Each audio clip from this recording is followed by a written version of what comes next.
Kayak misalnya di Ciliwung misalnya ya Om Ded ya. Di Ciliwung itu kan apex predatornya biawak sama otter gitu kan. Kalau biawak makannya bangke. Kalau otter makannya kayak kerang-kerangan, udang gitu. Jadi ibarat kata ada biawak ngeliat sapu-sapu, ini apa nih?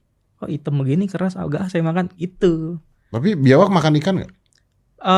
Pada akhirnya sekarang makan tetap sapu-sapu, cuman nggak banyak karena bukan makanan utamanya. Karena bukan makanan utamanya. Iya.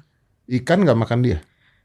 Ikan nggak di Sungai Ciliwung, ikan predator yang kecil-kecil makan. Kalau yang masih kecil ya, cuman yang udah besar mah udah nggak bisa makan sapu-sapu.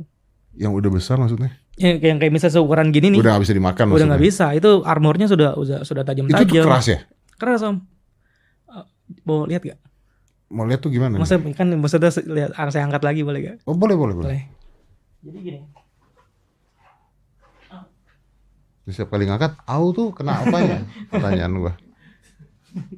Dia tuh ada ininya nggak sih? Ada maksudnya tajam-tajamnya. Tajam-tajamnya.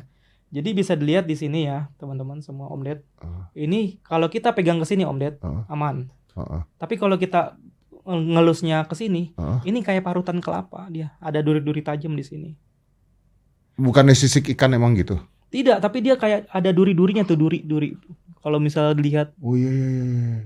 Terus juga, dia nggak tiba-tiba lompat? Nggak, aman. Yang bikin dia juga salah satu pertahanan tubuhnya, di saat dia merasa terancam, dia di sininya akan tegang nih. Tuh, bunyi tuh. Nah, jadi kalau misalnya pemangsa mau nelen akan ketahan sama ini nih. Oh. Gitu. Ini tajam juga tuh. Oh, jadi besar dia ya tiba-tiba ya. Bahkan ada beberapa spesies yang brass mouth, dia tegangnya ke depan begini. Jadi kayak mau nancep ke mulut dong. Jadi kalau orang misalnya burung bangok makan bisa kelolodan tuh lehernya tuh. Itu ikannya tadi bersuara ya? Iya, ngok gitu. Emang itu suaranya dia. Emang bisa bersuara dia? Lucu ya? Oh, dan itu keras? Ini keras Om Ded nih. Boleh gak sih? Kan kepalanya kalau itu. Kalau badan? Badan sama. Ini armornya tuh. Gimana kameranya nih ya? Tuh. Kulit-kulitnya tuh ya keras banget. Oke. Jadi yang kulit kerasnya ini juga menahan polusi nggak masuk ke dia, salah satunya. Polusi nggak masuk ke dia? Polusi itu kan masuk bisa lewat oral, bisa lewat kulit kan. Banyak ikan-ikan ciliwung yang kulitnya tipis. Jadi kalau misalnya ada polusi masuk, bisa masuk dari sini, bisa mati. Kalau ini sapu-sapu lebih kuat.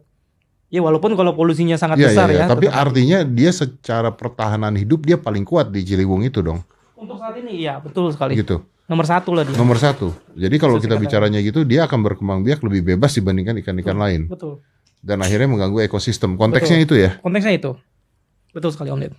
Oke.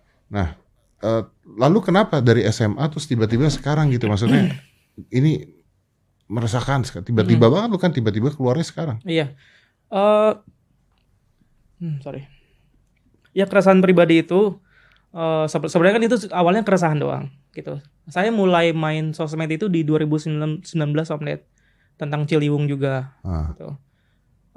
Terus main sampai 2025 kemarin terakhir saya upload sapu-sapu itu meledak viral ya gitu. Jadi sekarang sosial media itu jadi tempat saya ya meluapkan keresahan saya tentang sapu-sapu aja. Ternyata memang banyak orang juga yang peduli juga selain saya. Oke.